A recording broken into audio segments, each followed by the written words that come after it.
তরমুজ একটি গ্রীষ্মকালীন সুস্বাদু ফল। ঠান্ডা তরমুজ গ্রীষ্মকালে বেশ জনপ্রিয়। এতে প্রচুর পরিমাণে পানি থাকে। এই ফলে 6% শর্করা এবং 92% পানি এবং অন্যান্য উপাদান 2%। এটি ভিটামিন এ সমৃদ্ধ ফল। তাহলে আসুন আমরা এই জনপ্রিয় রসালো ফলটির উপকারিতা এবং অপকারিতা জেনে নিই আমার আজকের এই সংক্ষিপ্ত আলোচনা থেকে। আসসালামু আলাইকুম, আমি ডক্টর লাবণী।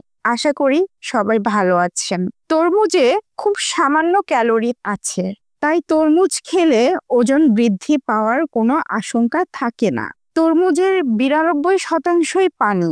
শরীরে জল বা পানির অভাব পূরণে ফলের মধ্যে তরমুজ হলো আদর্শ ফল। তরমুজে পর্যাপ্ত পরিমাণ ভিটামিন এ, সি, পটাশিয়াম এবং আঁশ আছে।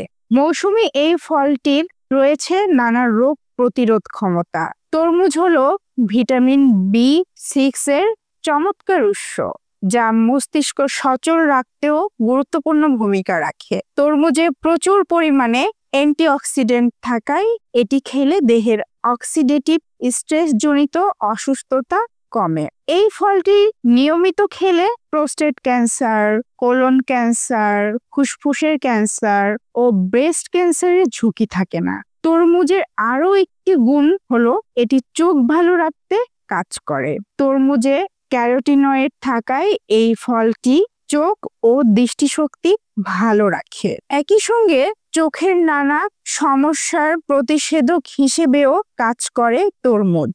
চিকিৎসকরা বলেন ক্যারোটিনয়েড রাতকানা প্রতিরোধে কার্যকরী ভূমিকা রাখে। তরমুজে প্রচুর পানি এবং কম ক্যালোরি থাকায় পেট পুড়ে তরমুজ খেলেও ওজন বাড়ার কোনো আশঙ্কা থাকে না।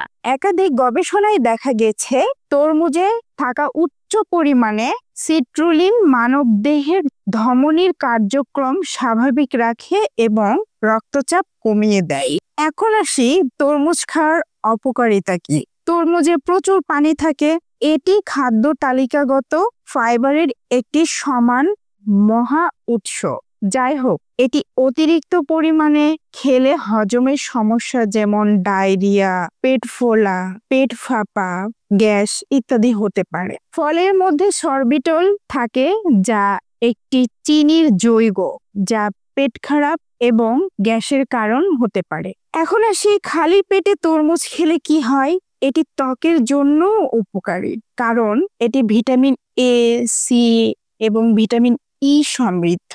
সকালে খালি পেটে তরমুজ খাওয়া খুবই উপকারী। এটি সারাদিন আমাদের শরীরকে হাইড্রেট রাখে। এটি লাইকোপেন সমৃদ্ধ একটি অ্যান্টিঅক্সিডেন্ট সমৃদ্ধ ফল।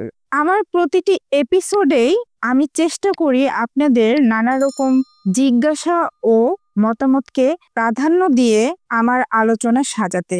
আজও তার ব্যতিক্রম না। আগামীতে আবারও আসবো অন্য কোনো গুরুত্বপূর্ণ এপিসোড নিয়ে। সে পর্যন্ত সবাই ভালো থাকবেন, সুস্থ থাকবেন এই প্রত্যাশায়। আল্লাহ হাফেজ।